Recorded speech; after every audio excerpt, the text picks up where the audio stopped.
자, 반갑습니다.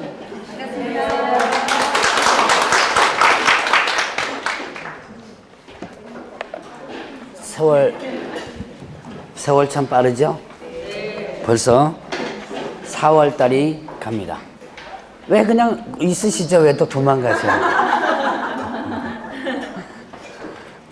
앞에서 있으니까 좀 미안하신가? 자, 보죠. 부동산 실권리자. 자, 이제 343페이지 보면 부동산 실권리자 명의 등기하는 법률이 있습니다. 말 그대로, 글자 그대로 뭐예요? 부동산에 대해서 어떻게 해요? 실권리자 명의로 뭐하라? 등기하라. 라고 하는 것이 부동산 실명법이죠. 그럼 부동산 실권리자 명의 등기하는 법률은 뭐를 금지하는 거다? 명의, 신탁, 약정을 금지하는 거다 그랬죠. 자, 그래서 명의, 신탁, 약정을 금지하고, 자, 누구든지 등기에 대해서는 실권리자 명의로 뭐하라? 등기하라. 라고 하는 부분이에요. 그럼 명의, 신탁, 약정이 뭐죠? 여러분들 이제 민법에서 조금씩나마 들어봤죠? 명의, 신탁, 약정이란 뭐다?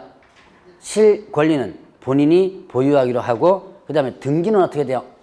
예, 타인 명의로 하는 거. 이거 왜 해요? 이렇게? 예, 세금 포탈. 예, 세금을 일단은 포탈하기 위해서 또 하나의 강제 집행 면탈. 강제 집행 면탈, 강제 집행, 경매를 피하는 거죠.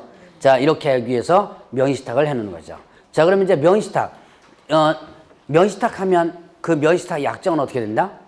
약정 무효가 되죠. 이로 인한 물권 변동, 등기도 뭐가 된다? 무효가 된다. 약정 무효가 되고 등기도 무효가 된다. 라고 볼 수가 있습니다. 자, 그러면 이제 여기서 보면 이제 신탁자와 수탁자를 한번 구분해 봅니다. 자, 일단 명의신탁 부분에서 보면 명의신탁에서 보면 일단은 신탁자와 그 다음에 뭐가 있다? 수탁자가 있다 그랬죠? 자, 이따 보면 신탁자는 누구예요?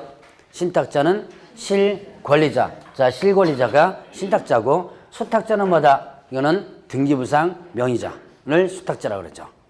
자, 그러면 이때 이 두 사람, 나중에 이제 두 사람 구분하는 거가 상당히 중요합니다. 자, 그러면 일단 명의신탁에, 자, 명의신탁에 해당되지 않는 게 있습니다. 자, 명의신탁 약정 자체가 아닌 거. 양도담보, 자, 양도담보와 그 다음에 또 가등기담보. 양도담보, 가등기담보. 이게 뭐예요? 가등기담보. 담보 목적으로 하는 거다. 담보 목적으로 양도, 소유권을 이전시켜 놓는 거죠. 자, 담보 목적으로 소유권을 이전시켜 놓는 거예요. 담보 목적으로 뭐 한 거예요? 가등기를 해놓는 거죠. 이거는 명의신탁에 해당되지 않는다. 이거는 목적이 뚜렷하죠. 어떤 목적이에요? 어떤 목적이죠? 담보 목적이죠. 목적이 뚜렷하잖아요. 그러니까 이거는 다른 사람한테 넘겨놔도 자, 이거는 뭐가 된다. 이게 왜 명의신탁과 연결되느냐? 자, 양도담보라는 것은 담보 목적으로 넘겨놨다가 그 담보를 갖다가 풀면 어떻게 돼요? 도로 원위치 되는 거죠. 그러니까 명의를 다른 사람한테 넘겨놓는 형태가 되는 거예요. 그러니까 어떻게 한다? 이게 명의신탁과 연결이 되는데 명의신탁의 약정에는 해당되지 않는다. 목적이 뚜렷하기 때문에. 자, 그 다음에 또 구분소유적 공유등기 있습니다. 자, 구분소유를 하면서 등기는 어떻게 된다? 공유로 등기하는 거예요. 공유 등기가 있습니다. 이거는 일단 등기는 공동명의로 하되 소유는 구분해서 소유하는 거예요. 자, 여러분들 이제 중개를 해주다 보면 이런 주택이 종종 보일 겁니다. 자, 여기에 이 토지를, 땅을, 이건 뭐 1필지가 돼도 되고 2필지가 돼도 됩니다. 이 땅을 A와 B가 공동명의로 등기해 놓은 거예요. 등기는 공동명의로 해놓고, 그 다음에 이렇게 갈라져가지고, 요거는 어떻게 된다? 요거는 누가? A가. 그 다음에 요거는 뭐다? 누가 한다? B가 집 짓고 사는 거예요. 그럼 분명히 요 담장까지 다 쳤습니다. 따로따로 합쳐가지고 하는 게 아니라 담장까지 딱 쳐가지고 구분해서 소유를 해요. 근데 등기는 어떻게 된다? 등기는 공동명의로, 토지 등기는 공동명의로 하는 거예요. 자, 이게 바로 구분소유적 공유등기입니다. 그 이걸 일명 뭐라 그러냐면 서로 명의신탁했다 그래가지고 상호 명의신탁을 해요. 자, A는 요거만 등기하면 될 것 같다. 여기까지 등기했죠. 이걸 명의신탁한 거고, B는 요렇게만 등기하면 될 것 같다. 여기까지 등기했죠. 이걸 명의신탁한 거예요. 그러니까 서로 명의신탁했다 그래서 이걸 뭐라 한다? 상호 명의신탁. 그러나 이거는 서로 보이죠? 등기한 부분이 서로 보이기 때문에 이거는 명의신탁 약정에 해당되지 않는다. 그래서 이거는 구분소유적 공유등기는 일명 뭐라 그런다 그랬죠? 상호 명의신탁이라고 합니다. 자, 이거는 이제 명의신탁 약정에 해당되지 않는다. 그 다음에 또 이제 신탁재산 있죠? 신탁재산들. 자, 이거는 부동산 신탁회사에 하는 거 있죠? 신탁법에 의해서 신탁하는 거예요. 뭐 국민 뭐 투자신탁 뭐 이런 데 있거든요. 자, 부동산 투자신탁 이런 데다가 신탁해 놓는 거. 이건 합법적인 신탁이기 때문에 이거는 명의신탁에 해당되지 않는다. 자, 그럼 이 세 가지는 명의신탁에 해당되지 않는데, 자, 그럼 이제 명의신탁에 해당되는 게 있습니다. 명의신탁 자체에 해당되는 거. 자, 일단은 부부간의 재산, 그 다음에 또 종중재산, 그리고 또 뭐가 있냐면 종교재산 이런 겁니다. 자, 부부간의 재산, 남편 재산 누구 매려놓는 거? 네, 부인 매려놓는 거. 부인 재산, 남편 매려놓는 거. 이거 뭐가 된다? 명의신탁에 해당된다. 자, 대부분 여러분들이 아마 남편 명의로 집 살려고 하는 거를 누구 매로 많이 해요? 부인 매로 많이 하죠. 요즘은 공동 매로 하죠. 뭐 요즘 공동 매로 하는데 어쨌든 부인 매로 해놓은 경우가 많아요. 자, 이렇게 이건 명의신탁에 해당됩니다. 자, 그다음에 종중재산. 자, 여러분 이제 종중재산 누구 명의로 많이 등기를 놓죠?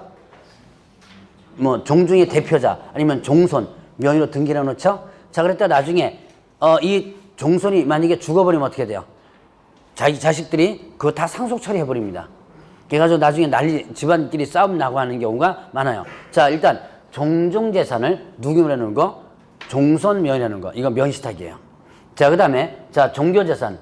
자, 종교단체 산하기관이 보유하고 있는 부동산을 종교단체 명의로 등기하는 거예요.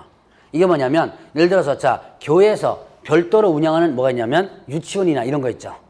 근데 유치원은 별도 재산을 해야 되는데 어디다가 집어넣는 거예요? 종교재산. 여러분 이제 종교가 총유죠. 그래서 총유 등기를 같이 해버린 거예요. 자, 이것도 명의신탁이 됩니다. 자, 그 다음에 또 이런 경우도 명의신탁이라고 볼 수 있습니다. 자, 작은 교회 같은 경우는 교회 재산을 누구 명의로, 교회 건물이나 토지를 누구 명의로 해나요? 네, 목사 명의로 넣죠. 이것도 명의신탁이에요. 자, 어쨌든 이렇게 명의신탁이 요게 해당되는데, 그런데 요 세 가지는 일단 명의신탁에 해당된다. 그런데 자, 원래 명의신탁의 목적이 뭐죠? 원래 명의신탁하는 목적이 조세, 포탈, 그 다음에 또 강제집행, 면탈 이거죠? 자, 이 세 가지는 조세, 포탈이라든가 조세, 포탈 아니면 또 강제집행, 면탈, 강제집행, 면탈 요런 목적이 아니라면, 이 목적이 아니라면 뭐가 적용되지 않는다? 자, 효력 규정, 그 다음에 벌칙 규정, 그 다음에 과징금 규정이 어떻게 한다? 요거는 적용되지 않는다 그래요. 효력 규정 뭐 있죠? 효력 규정 명의신탁 약정, 무효다. 이로 인한 물권 변동 등기 무효다. 자, 이 무효가 적용되지 않는다. 그러니까 명의신탁 약정 어떻게 된다? 효력이 있는 거죠. 요 세 개는 뭐 목적이 아니라면, 이 목적이 아니라면 명의신탁 약정의 효력이 있고 등기도 효력이 있다는 얘기예요. 그러니까 남편 명의의 재산을 부인 명의로 해놨습니다. 근데 관청에서 안 쫓아오죠? 당신 명의신탁 했다고 안 쫓아오죠? 바로 이 목적이 아니라면 효력 규정 자체가 적용되지 않는다는 거예요. 그러다 벌칙, 과징금이 적용되지 않는다. 물론 이 목적이라면 당연히 적용되고요. 이때 이 부분은 사실혼 관계 부분은 적용되지 않는다라고 했죠. 자, 그러면 이제 명의신탁에 해당되는 거 있었고요. 그러면 이제 명의신탁의 유형을 한번 보겠습니다.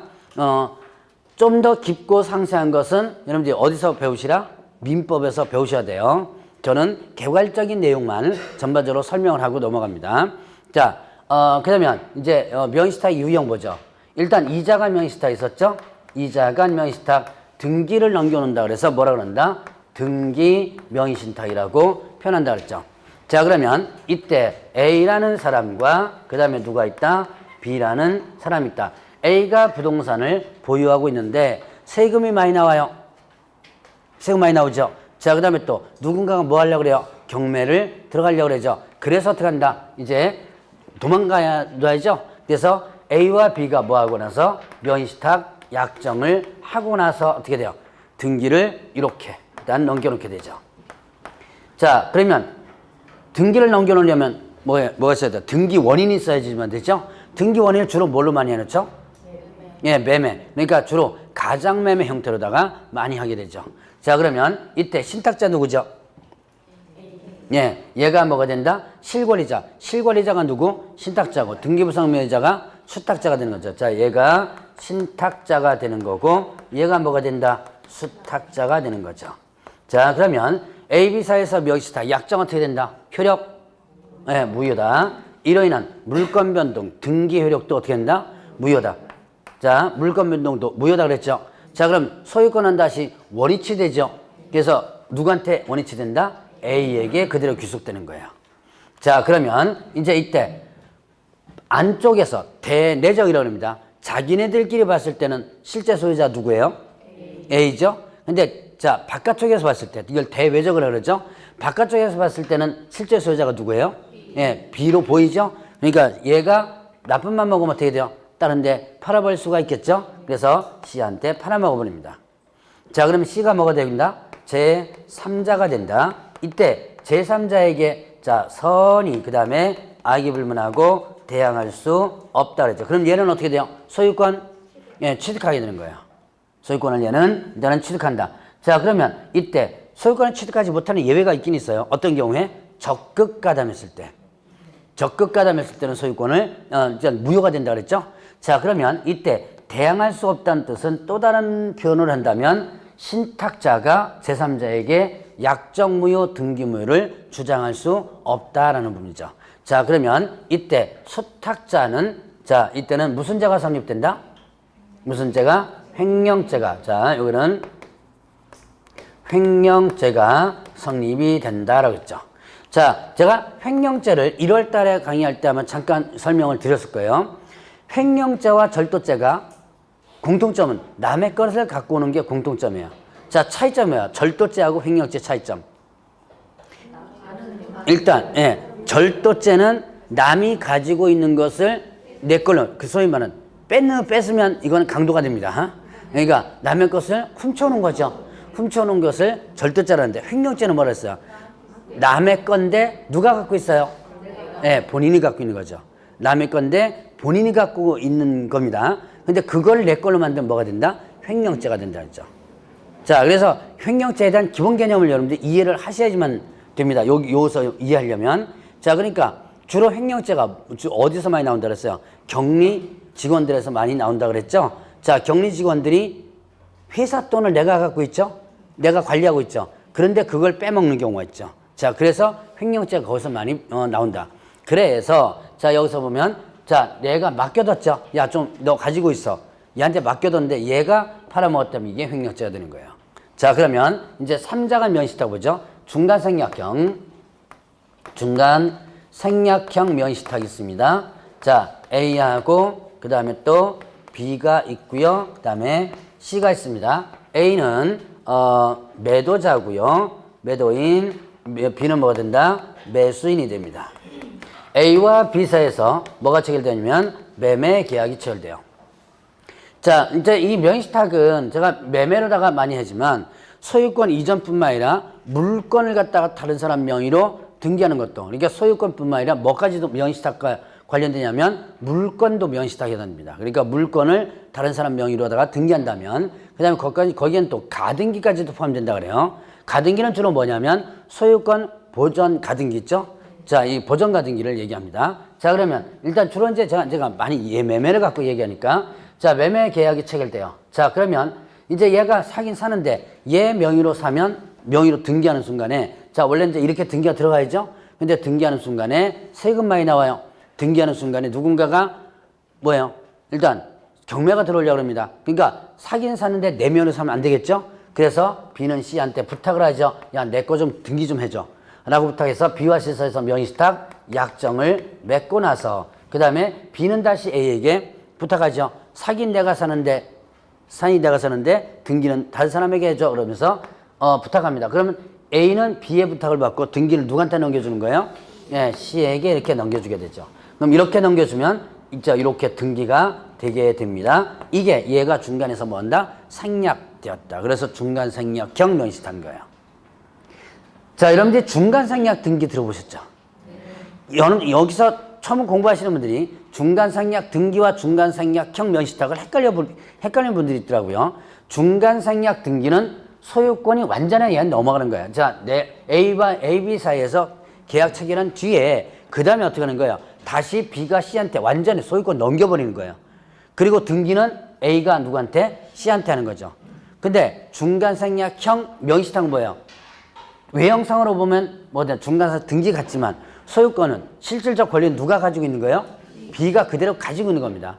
이게 중간생략형 명의신탁과 중간생략 등기의 차이점인 거예요. 자, 중간생략 등 완전히 넘겨주는 거죠. 자, 그래서 이렇게 하면 자, 일단 신탁자, 수탁자. 신탁자가 누구죠? 실권리자 누구예요? 실권리자. 예, 얘가 뭐가 된다? 실권리자가 되죠. 얘가 뭐가 된 신탁자가 되고 그 다음에 수탁자 누구죠? 예, 얘 등기부상 명의자죠. 얘가 수탁자가 되죠. 자, 그러면 보겠습니다. B와 C 사이에 맺어진 명의신탁 약정은 어떻게 된다? 예, 무효다. 그럼 이로 인한 물권 변동, 등기도 어떻게 돼요? 예, 무효가 되죠. 그리고 소유권은 원위치 된다 합니다. 자, 소유권은 원위치 된다. 그러면 소유권은 누구에게 귀속된다? 다시 누구에게 귀속되죠? 자, 소유권이 제가 금방 뭐라 하냐면 소유권을 원위치 된다 그랬습니다. 소유권이. 자, 금방 제가 뭐라 했죠? 소유권이 어떻게 된다? 원위치 된다. 그럼 소유권이 누구에게 귀속된다? 예. 아직도 빗소리가 나오네요. 자, 소유권이 누구에게? A에게 도로 원위치 된다 그랬죠. 이거 시험 문제 잘 나오는 거예요. 민법에서 되게 잘 나오는 겁니다, 이거. 소유권은 B에게 귀속된다. 뭐 이런 식으로. 상당히 잘 나와요, 이거. 자, 소유권은 원위치 되는 거예요. 그럼 누구한테? 도로 얘한테 귀속되는 거예요. 그리고 얘는 누구한테 넘겨줄 의무? 얘한테 넘겨줄 의무가 있죠. 의무자, 권리자죠. 얘한테 넘겨줄 의무가 있는 거예요. 자, 그러면 이때 A, B 사이에서 맺어진 매매계약의 효력은 어떻게 되죠? 예, 유효하죠? 이거는 어떻게 돼요? 정상적으로 매매계약처럼 거죠? 유효하다. 자, 그러면 이때 B가 명의신탁을 해지합니다. 이제 도로 나한테 등기해줘. 라고 할 때 누구한테 등기 요구를 해야 돼요? 자, 이제 명의신탁 해지했습니다. 이제 내가 내면으로 등기할 거니까 등기 나한테 넘겨줘. 라고 요구합니다. 누구한테 해야 돼요? C한테 해야 돼요? A한테 해야 돼요? 자, 여기서 매매 계약의 당사자는 누구예요? A죠? 그러니까 B는 누구한테 해야 된다? A한테 하면 되죠. 계약의 당사자니까. 그럼 A는 요구받으면 등기는 어디로 넘어가 있어요? C한테 넘어가 있죠? C로 넘어간 등기의 말소를 구한 다음에 그 다음에 어떻게 한다? 그 다음에 얘한테 넘겨줄 의무가 있는 거예요. 이때 B는 자 A를 대신해서 등기의 말소를 구할 수 있죠. A를 대위해서 등기의 말소를 구할 수 있다. 근데 실질적으로는 이렇게 안 해요. 그럼 대부분 어떻게 하죠? 자, B가 누구한테 넘겨주지? 자, 누구한테 부탁해요? C한테 부탁해가지고, 야, 너 갖고 있는 거 등기 나한테 넘겨줘 그러죠. 그럼 이제 도로 다시 뭐 매매건을 하든지 뭐 하든지 도로 이렇게 등기가 다시 넘어갑니다. 이거 등기 효력이 있나요, 없나요? 등기 효력은 있다. 요건 공시법에서 배웠을 거예요. 자, 여러분 공시법 책 뒤져보면 이거 나와요. 이건 실체관계에 부합된 등기다. 그래서 이것도 효력은 있다. 그러니까 원래는 얘한테 요구해야 되지만 이렇게 등기한 것도 뭐다? 실체관계에 부합된 등기로서 유효하다라고 합니다. 자, 그러면 이제 수탁자가 D한테 팔합니다. D는 뭐가 된다? 제3자가 된다. 이 제3자에게 선의하게 불문하고 대항할 수 없다. 그랬죠? 얘는 대항할 수 없다. 자, 그러면 이제 얘는 팔아먹어버렸습니다. 자, 횡령죄가 성립된다, 성립되지 않는다? 예, 횡령죄가 성립되지 않는다. 자, 이제 이거는 횡령죄가 성립되지 않는다. 재작년 판례입니다. 그 이전까지 10몇 년 동안 횡령죄가 성립된다라고 판례가 나왔다가 2016년도에 판례가 뒤집었어요. 횡령죄가 성립되지 않는다. 그럼 이제 왜 된다 그랬다가 안 된다고 판례가 나왔냐? 이유가 있습니다. 자, 10몇 년 동안 횡령죄가 성립된다고 하는 것은 안쪽에서 본 거예요. 대내적으로 본 거예요. 자, 대내적. 자기네들끼리 안쪽에서 봤을 때는 누가 누구에게 물건 맡긴 거예요? 다시 누가 대내적으로 봤을 때는 누가 누구한테? 그렇죠. B가 C한테 너 좀 갖고 있어. 약정하고 맡긴 거죠? 대내적으로 봤을 때 이렇게 된 거예요. 그러니까 C가 만약에 팔아먹었다면 B를 대상으로 한 횡령죄가 성립되는 거죠. 대내적으로 봤을 때는. 이거를 관점을 다시 본 거예요. 이번에 2016년도 때는 관점 어디서 봤냐? 밖에서 본 거예요. 밖에서 쳐다보니까 등기가 누구한테서 누구한테로 넘어간 거예요? 예, A가 C한테로 넘어간 거죠. 그러니까 B를 대상으로 한 횡령죄가 성립 안 된다. 밖에서 봤을 땐 바라보는 관점에 달라져 버린 거죠. 그래서 2016년 때 이렇게 밖에서 바라보는 관점으로서 판례가서 이렇게 뒤집어진 거예요. 기억을 좀 해놓으셔야지만 됩니다. 최근 판례니까. 자, 그러면 이제 요게 중간 생략형 명의시탁이고, 그 다음에 이제 계약 명의시탁이 있습니다. 계약 명의 신탁이 있는데요. 이때 계약 명의시탁은 자, A하고 그 다음에 B가 있고요. 그 다음에 C가 있습니다. A는 매도인이고요. 매도인, 그 다음에 B는 매수인입니다. 자, 이때 A와 B가 매매 계약을 체결합니다. 그럼 A와 B가 매매 계약 체결했으니까 당연히 어떻게 돼요? 등기도 이렇게 넘어갑니다. 자, 등기도 이렇게 A와 B가 넘어가요. 그러면 외형상 보면 어떻게 한다? 정상이죠? 그런데 옆에 누가 붙어 있어요? C가 붙어 있죠. 그럼 C가 뭐 한 거예요, 지금? 예, B한테 뭘 대줬다? 돈을 대준 거죠. 그래서 B와 C 사이에서는 명의시탁 약정이 맺어진다. 이게 바로 계약 명의시탁 유형이에요.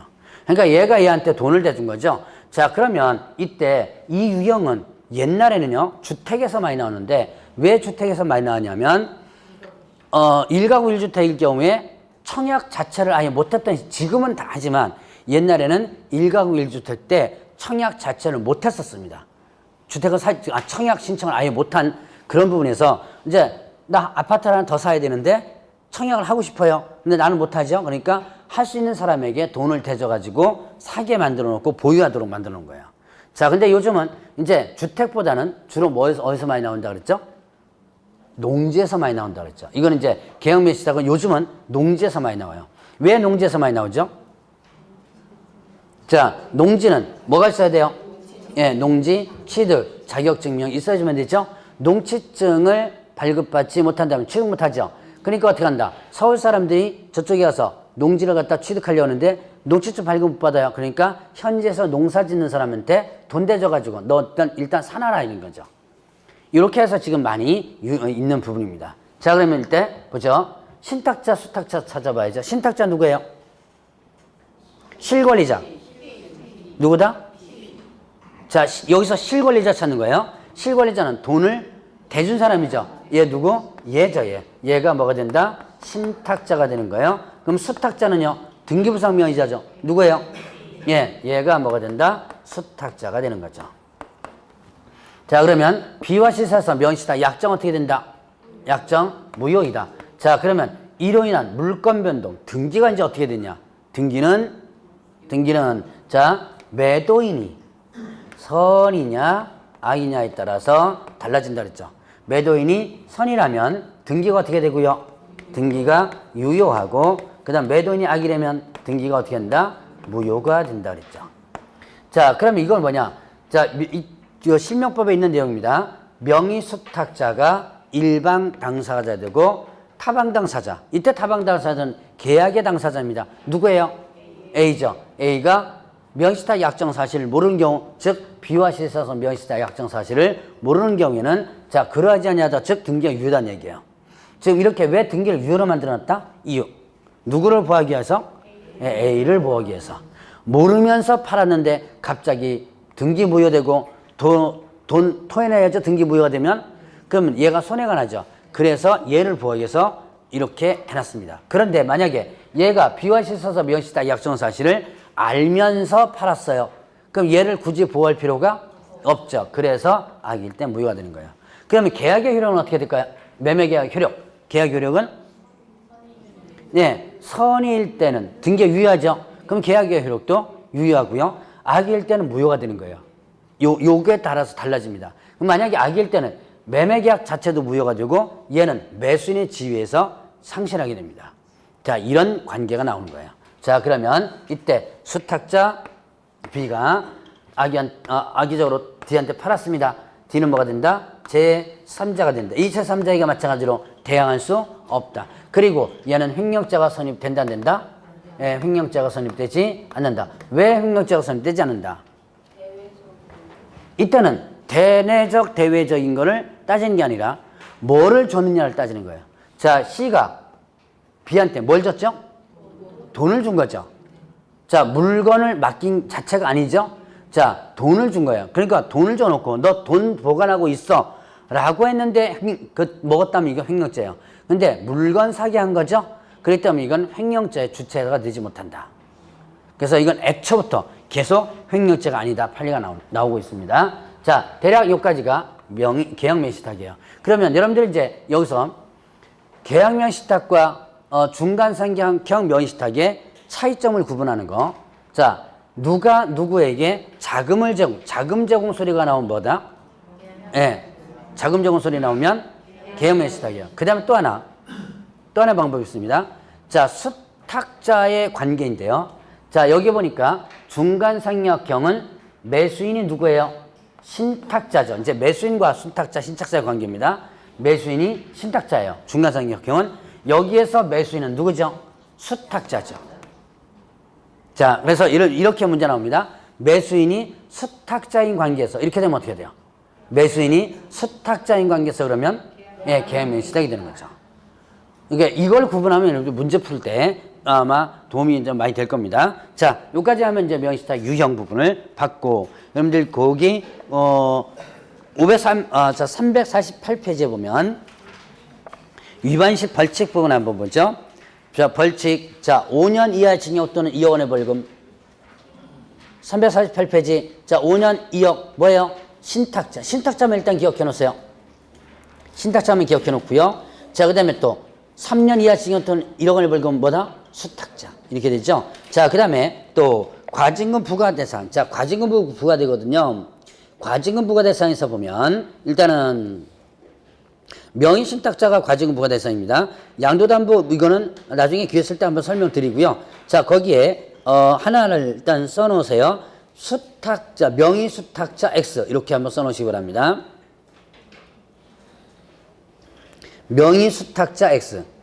저기 그 과징금 부과 대상 있죠? 그 옆에 공간이 있으니까 거기다 써놓으세요. 명의수탁자 X. 이게 무슨 뜻이래요? 과징금 부과 대상에 누구는 해당되지 않는다? 예, 수탁자는 해당되지 않는다. 그럼 뭐만 해당되는 거예요? 신탁자. 그럼 수탁자는 형벌은 되죠? 3년 1억 형벌은 되죠? 그런데 뭐는요? 네, 과징금 부과 대상은 아니다. 자, 그러면 과징금 부과율은 100분의 30 범위 안에서 부과를 합니다. 100분의 30. 자, 시험 문제 나온 거예요. 100분의 30을 부과하는 게 아니라 100분의 30 범위 내에서 부과하고 이제 이행강제금 부과해요. 이행강제금은 과징금 부과일로부터 몇 년 이내? 1년 이내 실명 등이 안 하면 100분의 10 이행강제금 1차 부과합니다. 그리고 1차 이행강제금 부과됐어요. 그런데도 어떻게 된다? 다시 1년 이내 실명 또 하나 있죠? 그럼 어떻게 된다? 100분의 20을 다시 부과합니다. 대략 이렇게 과징금. 자, 제가 먹은 과징금까지도 실제 시험 문제 나와요. 그러니까 이런 것까지 여러분들이 좀 기억을 해 놓으셔야지만 되고요. 자, 넘어갑니다. 351페이지에. 자, 경매, 공매. 이제 마지막으로 이제 오늘 배울 게 경매, 공매. 특히 경매 실무 쪽은요. 경매 쪽은 잘 공부하시면 민법에서도 나와요. 그러니까 중개 실무에서는 뭐 한 문제 나오지만 경매 실무 쪽은 민법에서 나오기 때문에 잘 한번 공부를 한번 해보세요. 자, 경매는 여러분들 많이 아마 관심을 두고 있을 겁니다. 경매는 무슨 경우에 있었죠? 경매와 관련된 부분은 자, 강제 경매와 그 다음에 또 예, 임의 경매 이렇게 있었죠. 자, 강제 경매와 임의 경매로 나눠지게 됩니다. 그러면 이때 강제 경매는 뭐의 경매다? 이거는 집행권원에 의한 경매다라고 했습니다. 자, 근데 물어보죠. 이 경매는 왜 해요? 예, 채권을 회수할 목적으로 하는 거죠. 채권을 회수할 목적으로 법원에다가 신청합니다. 자, 법원에서 하는 거죠. 근거법은 민사집행법이라는 법이 있습니다. 민사집행법에서 경매를 하는데, 자, 이때 강제경매는 집행권원에 의한 경매다. 이때 집행이란 강제집행입니다. 자, 집행권을 풀어서 쓰면 강제집행을 할 수 있는 권리가 있는 문서예요. 자, 다시 한번. 집행권을 풀어서 뭐라 한다? 강제집행을 할 수 있는 권리가 있는 문서. 자, 요게 강제집행에서 집행권은요. 그럼 집행권에 뭐가 있느냐? 집행권에 뭐가 있을까요? 확정된 이행 판결문. 판결문 있죠? 그 다음에 또 화해조서, 조정조서라든가 확정된 지급명령 이런 것들이 뭐가 된다? 집행권에 해당돼요. 그냥 집행권에 다 뭐 머릿속에 기억하면 하지 말고 판결문이 집행권이다라고 보시면 돼요. 자, 그러면 이거는 강제 경매는 예견되지 않은 경매라고 합니다. 판결문만 가지고 있으면 채무자의 재산을 추적한 다음에 그 채무자의 재산 어디든지 들어갈 수 있는 것이 강제 경매예요. 그러면 임의 경매는 이거는 뭐라고 하냐면 담보권 실행을 위한 경매입니다. 위한 경매. 자, 담보권 실행을 위한 경매예요. 자, 담보권 실행을 경매로서 이거는 임의 경매는 주로 뭐인 경매? 저당권이라든가 뭐예요? 전세권 이런 거 있었죠? 자, 저당권이나 전세권의 경매가 뭐가 된다? 임의 경매에 해당된다. 자, 이거는 예견된 경매라고 그러죠. 여러분 저당권 설정했다가 돈 못 갚죠? 그럼 이 저당권에 의해서 바로 경매에 들어간다는 거 알고 있어요. 예견된 경매다. 그 다음에 또 이런 이 임의 경매는 일단 경매 조건이 있습니다. 자, 피담보 채권이 존재해줘야 되고요. 그 다음에 이행기가 도래돼야 되고 이행 지체가 있어야지만 된다. 그러니까 갚을 날짜가 왔는데 어떻게 돼요? 갚지 못할 때 경매가 들어가는 거죠. 자, 그러면 개념 정도만 일단 기억하고 넘어가시기 바랍니다. 자, 집행권한이 한 경매가 무슨 경매고요? 강제경매. 저당권의 경매가 무슨 경매? 임의 경매. 개념만 알고 넘어가면 됩니다. 자, 그럼 이제 공매 부분 보죠. 자, 공매도 개념만 알고 넘어가면 될 텐데, 자, 공매는 압류부동산 공매가 있고요. 자, 그 다음에 또 비업무용 부동산 공매가 있습니다. 자, 공매는요, 공공매각이라고도 표현하고요, 공개매각이라고도 표현을 하는데, 자, 여기서는 일단, 공공매각이라고 일단 기본적으로 좀, 체크를 한번 해보면 됩니다. 자, 압류부동산 공매는, 이거는 어느 법에 의해서 진행되냐면, 국세징수법에 의해서 진행됩니다. 자, 국세징수법에 의해서 진행된다. 여러분, 이제 국세징수법 뭐예요? 소위 말해 세금을 뭐 하는 거? 강제 징수하는 거죠. 세금을 체납했을 때 그 세금을 강제 징수하는 법이 바로 국세징수법이다. 그래서 이 세금 체납했을 때 동산이나 부동산을 압류해서 환수시키는데 부동산 압류하면 압류부동산 공매가 되는 거예요. 그러면 이때 국세징수법은 경매 절차와 비슷해요. 그래서 권리분석이 까다롭고요. 대금도 일시불로 납부해줘야 돼요. 그런 특징을 가지고 있고요. 자, 그 다음에 비업무용 부동산 구매는 이거는 자, 금융기관이 보유하고 있는, 자, 금융기관은 업무용이 아닌 부동산을 취득할 수 있다 없다? 없다. 자, 금융기관은 업무용이 아닌 부동산을 취득할 수 없다 그랬어요. 자, 만약에 금융기관이 업무용이 아닌, 즉 비업무용 부동산을 취득을 허용한다면 어떤 현상이 벌어진다 그랬어요? 예, 이게 가진 게 뭐밖에 없다? 돈밖에 없는데 땅만 계속 사겠죠? 그래서 비업무용 부동산을 취득하지 못하도록 해놨습니다. 자, 불법 취득하면 그 무효가 돼요. 그런데 예외적으로 취득할 수 있는 경우가 있는데 뭐가 있냐면 담보권 실행을 통해서 취득하는 거예요. 이 담보권 실행을 취득하는 것은 조금 이따가 절차를 통해서, 경매 절차를 통해서 보겠지만, 자, 저당권 설정했는데 내가 돈 안 갚을 때 경매에 들어가거든요. 그런데 이 저당권자에게 한 푼도 못 돌아올 때가 있어요. 그때 그 물건을 직접 사는 거예요. 샀다가 나중에 다시 되팔게 되는데요. 자, 그렇게 해서 보여주는 것을 일단 중개사무소한테 맡기기도 하고요. 자, 은행장이 직접 팔기도 합니다.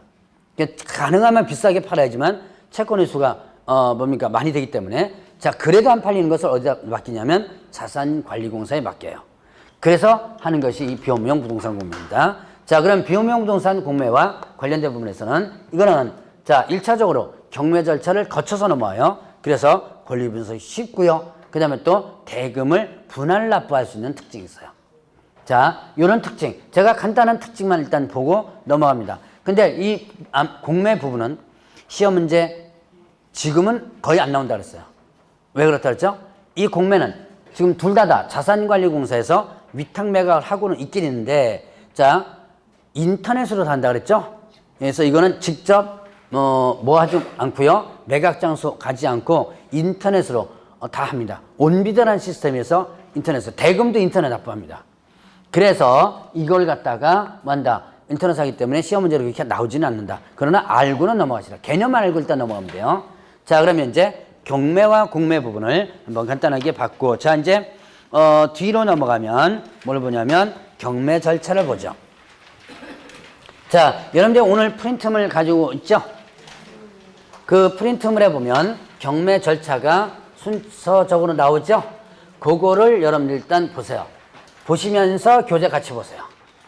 이게 절차를 여러분들이 필기하시는 분들이 있어서 절차를 거기다가 한번 정리를 해놨습니다. 자, 일단 이 절차가 시험 문제 상당히 잘 나와요. 절차 안에 있는 내용들이. 자, 일단 경매 신청을 합니다. 경매 신청해요. 누가 경매 신청하죠? 채권자. 자, 판결문까지 채권자가 경매 신청합니다. 무슨 경매예요? 경제경매. 저당권자나 전세권자가 경매 신청합니다. 무슨 경매예요? 예, 임의경매. 이런 식으로 등기부에 일단 기재가 돼요. 자, 그러면 이제 이 경매 신청할 때 경매 비용을 어떻게 한다? 예납. 미리 냅니다. 누가 경매 비용을 내요? 채권자가 미리 냅니다. 자, 경매 비용을 예납. 채권자가 미리 내는데, 그런데 원래 경매 비용은 누가 부담한다 그랬죠? 채무자가 부담한다 그랬죠? 근데 채무자한테 야, 비용 내놔라 그러면 내놓겠어요? 돈 없어가지고 지금 날아가는 판인데. 그러니까 이때 채무자가 부담한다는 것은 뭐예요? 목적물이 팔리면 그 목적물에서 비용이 가장 먼저 빠져나가요. 자, 목적물이 팔리면 그 목적물에서 가장 많이 빠져나가기 때문에 채무자가 부담한다 그럽니다. 그런데 왜 채권자가 비용을 미리 내느냐? 미리 낸 이유는 목적물이 안 팔릴 때를 대비해서요. 자, 만약에 경매에 들어갔다가 경매가 취소되거나 취하되는 경우 있어요. 자, 취소라는 것은 법원에서 직권으로다가 없애는 것이고, 취하는 뭐였죠? 예, 여러분들이 저기 뭐 취하, 기각, 뭐 각하 이런 거 공시법에서 다 배우셨죠? 예, 용어를 아마 다 배웠을 겁니다. 자, 취하는 뭐예요? 신청자가 도로 어떻게 되려? 걷어들이는 거예요. 경매 취하는 언제까지 할 수 있죠? 제가 한번 예, 그 기억하세요. 8주 전에 배운 건데. 제가 중개대상 부분에서 한번 제가 얘기했을 겁니다. 경매 취하는 언제까지 할 수 있다? 대금 완납 전까지. 자, 이때 최고가라든가 차순위가 있다면 그 사람의 동의서가 필요하다라고 했었죠. 자, 이렇게 경매가 취하되면 목적물이 안 팔리죠? 그럼 그동안 들어갔던 비용을 어떻게 한다? 회수하지 못하니까 아예 채권자가 미리 내도록 했다가 나중에 정상적으로 팔리면 도로 빼줘요. 그 비용을. 자, 그 다음에 또 이제 미등기 건물에도 뭐 할 수 있다? 경매를 신청할 수 있다. 자, 미등기 건물에도, 자, 지금은요 등기가 안 된 건물에도 어떻게 된다? 등기 안 된 건물에도 경매를 신청할 수가 있어요. 이렇게 단 조건이 있습니다. 건축 허가라든가 신고가 된 건물이어야지만 돼요. 합법적인 건물만 가능합니다. 그러면 미등기 건물 같은 경우는 경매가 들어오면요 법원에서 보존 등기를 촉탁합니다. 촉탁하면서 경매 등기가 같이 올라가요. 자, 그리고 나면 경매 신청했습니다. 그러면 어떻게 된다? 이제 경매 개시 결정을 하게 돼요. 자, 경매 개시 결정을 합니다. 그리고 이때 형식적 심리로서 하게 되고요. 서류만 갖고 갑니다. 그리고 채무자에게 뭐 한다? 채무자에게 송달을 하게 돼요. 당신 물건 어떻게 됐다? 경매 들어갔다는 거 알려줘야면 되겠죠? 자, 그 다음에 이제 또 결정했으니까 등기해줘야죠. 경매 개시 결정에도 한번 한다? 등기를 하게 되는 거예요. 자, 이때 송달된 시점이나 등기된 시점 요 둘 중에 빠른 시점에서 뭐 한다? 압류의 효력이 발생한다 그럽니다. 압류한 효력이 발생돼요. 그럼 누가 압류한 거예요? 누가 압류한 거다? 법원에서 누굴 위해서 압류시켜준 거예요? 그러니까 채권자를 위해서 압류시켜준 거죠. 그러니까 누가 압류한 거예요? 법원에서 압류를 해줬는데 누구를 위해서 압류해줬다? 예, 그럼 누가 압류한 거가 되는 거예요? 그렇죠. 채권자가 압류한 거죠. 아유, 힘들어. 이게 대답 하나 나오기 힘드네. 이게 결국 채권자가 압류한 거죠. 그래서 나온 용어가 있다. 어떤 용어가 있다 그랬죠? 압류 채권자라는 용어가 나온다 그랬죠. 자, 압류 채권자. 자, 요 압류 채권자는 용어 경매에서 압류 채권자가 이런 용어가 나올 겁니다. 그럼 이걸 누굴 얘기하는 거다? 경매 신청자를 얘기한다. 자, 다시 한번 압류 채권자는 용어가 나온다면 누구보다 경매 신청자다. 자, 그러면 이제 경매 개시 등기를 결정하고 나서 그다음에 배당 요구의 종기를 결정해서 공고하는데요. 결정해서 공고한다. 자, 배당 요구의 종기. 배당 요구가 뭐예요? 배당 요구. 나도 목적물의 권리자니까 나한테도 나눠달라. 나한테도 돈을 달라라고 하는 것이 뭐다? 배당 요구예요. 나도 권리자니까 나한테도 나눠달라. 종기가 뭐죠? 종기. 마지막 길이죠. 그럼 이 배당 요구의 종기는 언제까지 잡냐면 첫 매각기일 전으로 잡습니다. 자, 첫 매각기일 전. 매각기일이 뭐냐면 파는 날이에요. 근데 앞에 뭐가 붙었죠? 첫자가 붙었죠. 그러면 파는 날이 첫 번째 파는 날이 있다는 얘기죠. 그럼 첫 번째 파는 날이 있다는 얘기는 무슨 얘기예요? 두 번째 파는 날도 있다는 얘기죠. 자, 그러면 이렇게 첫 번째 파는 날이 있고 두 번째 파는 날이 있고 세 번째 파는 날이 있습니다. 왜 이렇게 파는 날을 여러 개로 잡느냐? 잡는 이유는 유찰이 되겠다. 안 팔리죠. 안 팔리면 다시 팔아야죠. 그래서 날을 여러 개를 잡아놓는데 그 중에서 첫 번째 파는 날 전으로 배당 요구의 종기를 잡는 거예요. 마지막 기회를.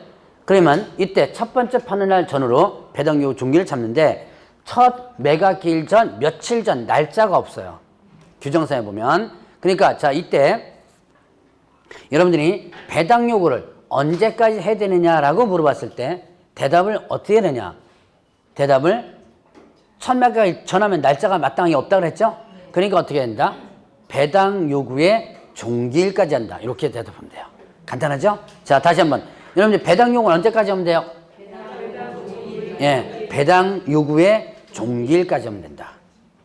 자, 그러면 이때 배당 요구를 반드시 해야 되는 사람이 있고 배당 요구를 안 해도 되는 사람이 있습니다. 배당 요구 안 해도 배당 해줄 사람이 있거든요. 자, 그럼 배당 요구를 안 해도 되는 권리자는 누구일까요? 등기된 권리자. 자, 배당 요구를 안 해도 되는 권리자는 등기된 권리자예요. 자, 등기됐으니까 어떻게 돼요? 법원에서 권리자와 그 다음에 금액을 알겠죠? 그렇기 때문에 등기된 권리자는 배당 요구 안 해도 된다. 근데 단 등기가 언제까지 등기가 되냐면 첫 경매 개시 결정 등기. 자, 첫 경매 개시 결정 등기 전까지 등기된 권리자예요. 자, 여기도 뭐가 나왔죠? 지금 첫자가 나왔죠. 첫자가 나왔다는 얘기는 여러 개가 있다는 얘기죠. 자, 만약에 하나만 있으면 굳이 첫자를 할 필요가 없죠. 자, 첫자가 나왔다는 것은 경매 개시 결정기가 여러 개의 경매 결정기가 있다는 얘기예요. 자, 여기에 지금 목적물에 A라는 사람이 경매를 신청해서 A의 경매 등기가 올라와 있어요. 올라와 있는데 이때 자, B가 이 목적물을 자, A 경매가 이미 들어와 있죠. 들어와 있는데 B가 경매를 신청할 수 있다 없다? 경매 신청할 수 있습니다. 자, 경매 신청할 수 있어요. C가 어떻게 돼요? 또 경매 신청할 수 있어요. D도 있고 E도 있고 다 받아줍니다. 경매 신청하면 요건만 갖추면 다 받아줘요. 그래 놓고 나서 진행은 뭐 갖고 하느냐면 맨 앞에 거가 진행합니다. 왜 이렇게 다 받아주느냐? 받아준 이유. A가 경매가 취하되거나 취소될 수 있기 때문에 그래요. 만약에 A의 경매가 취하나 취소가 된다면 어떻게 된다? 이때는 다시 뭐예요? B를 넘어가서 B를 대상으로 하는 절차로다가 넘어가죠. 그러니까 이렇게 여러 개의 경매가 들어올 수 있다. 자, 이때 첫자가 들어가는 거예요. 그러니까 자, 다시 한번 이제 경매가 들어갑니다. 자, 일단은 배당 들어가는데 첫 경매 개시 결정 등기 전까지 등기된 권리자는 뭐 안 해도 된다? 배당 요구 안 해도 된다. 왜? 법원에서 알고 있으니까. 그런데 자, 등기되지 않은 권리자는 어떻게 하는데? 배당 요구 해야 된다. 자, 그러면 보죠. 확정일자 임차인 배당 요구 해야 돼요? 안 해도 돼요? 왜 해야 되죠? 네, 등기 안 됐으니까. 자, 그 다음에 소액 보증금 우선 변제, 최우선 변제죠? 배당 요구 해야 돼? 안 해도 돼요? 해야 된다. 왜 해야 되죠? 예, 등기 안 됐으니까. 간단히 그렇게 구분하면 돼요. 자, 그러면 임차권 등기 명령 신청이 한 임차권 등기권자 배당 요구 해야 돼요? 안 해도 돼요? 왜 안 해도 되죠? 예, 등기됐으니까. 구분하겠죠? 이렇게만 구분하면 시험용으로서는 그냥 끝입니다. 자, 배당, 지금 제가 얘기한 세 가지는 이미 시험 문제 다 나왔던 얘기예요. 자, 그러면 이제 배당료 종기를 결정해서 공고가 난 다음에 그 다음에 뭐 한다? 이제 매각 준비 들어갑니다. 매각 준비 들어가서 자, 현황 조사하고요. 현황 조사합니다. 그 다음에 또 감정 평가를 해요. 감정 평가를 하는데 이때 현황 조사 감정 평가한 다음에 뭘 만든다? 자, 매각 물건 명세서. 자, 매각 물건 명세서 있고요. 그 다음에 현황 조사 보고서, 현황 조사 보고서 있고 현황 조사서라고도 표현하기도 합니다. 그 다음에 감정 평가서 있는데요. 감정 평가서를 이거를 만들어서 민사과에 매각일 7일 전까지 비치한다 그럽니다. 왜 민사까지 비치한다? 일반인들이 뭐 할 수 있도록? 열람할 수 있도록 민사과에 비춰놓는 거예요. 자, 근데 요즘은 굳이 민사과까지 갈 필요가 없죠. 어디서 다 확인할 수 있어요? 예, 인터넷으로 확인할 수 있죠. 그래서 옛날에는요, 여러분들 경매, 옛날에 관심 있으신 분, 기억하시는 분 있는데, 경매정보지라는 게 많이 있었어요. 그래서 법원에서, 이렇게 열람하는 것을 갖다가 카피해와가지고, 그 다음에 그걸 이렇게 만들어요. 그래서 책자로 만들어가지고 팔고 그랬는데, 요즘은 경매정보지 많이 안 팔립니다. 왜냐하면 다 뭘로다가 확인하니까, 예, 인터넷에서 다 확인하니까. 자, 그리고 나서, 현황조사 감정평가를 한 다음에 뭘 만든다? 최저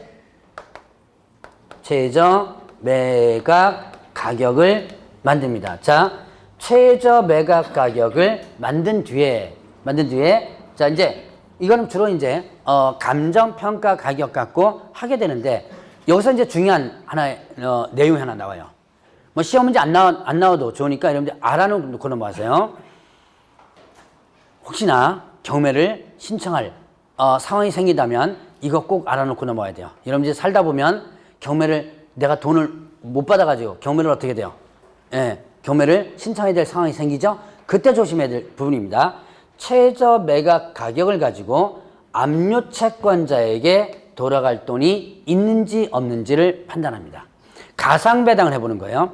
최저가를 산정해 놓고 난 다음에 최저가를 기준으로 해서 압류 채권자에게까지 돌아갈 돈이 있는지 없는지를 판단해서 만약에 압류 채권자에게 돌아갈 돈이 없다면 어떻게 한다? 원칙적으로 경매를 어떻게 한다?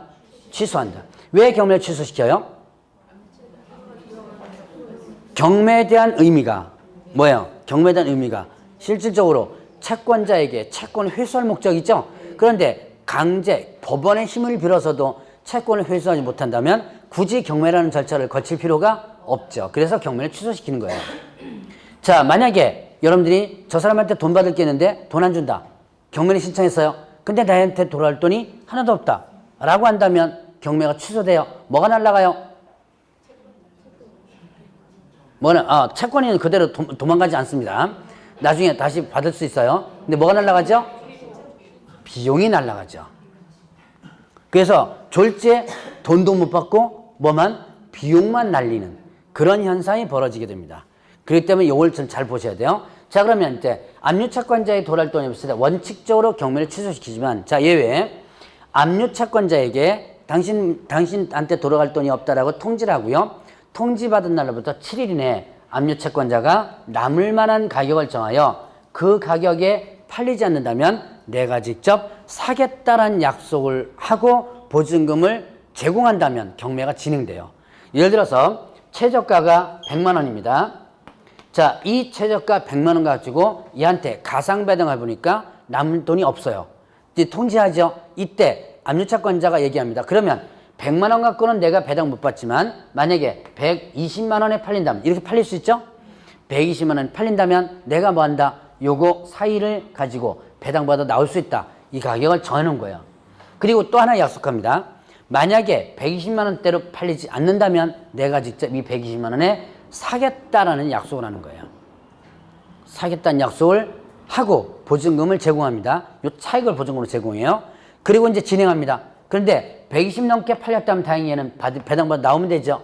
그럼 120 밑으로 만약에 써낸 사람이 있을 때는 얘 배당 못 받잖아요. 그럴 때는 얘가 직접 이거를 사는 거예요. 이게 채권자 매수 신청 제도라는 건데 일반인들이 이거 할 수 없죠. 거의 포기해요.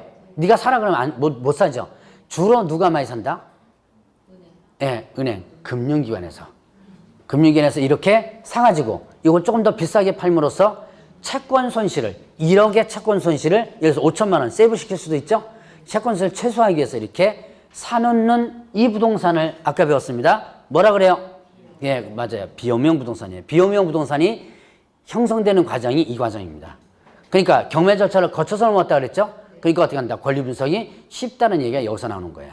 자, 그래서 비호명 부동산이 형성되는 과정을 한번 봤습니다. 그리고 자, 일단은 하나를 일단 기억해야 돼요. 남을 만한 가격이 없을 때는 원칙적으로 뭐가 된다? 경매가 취소된다는 거. 일단 기억해 놓으시고 자, 이제 매각 준비 끝났습니다. 알려줘야죠. 매각기일, 매각기일과 그다음에 매각 결정 기일을 지정 공고 통지합니다. 공고하고 그 다음에 통지해요. 자, 그리고 나면 어떻게 된다? 이제 알려줬으니까 다른 사람들이 이런 물건이 있었네. 이제 살 준비하겠죠. 매수 신청 준비를 하고 나서 이제 현황 조사하고 물건도 열람하고 나서 매각기일에 돌아오는 거예요. 매각기일이 돈다. 매각기일은 무슨 날이랬죠? 매각기일은 무슨 날? 파는 날이죠. 파는 날. 자, 파는 날은 좀 쉬었다 하시죠.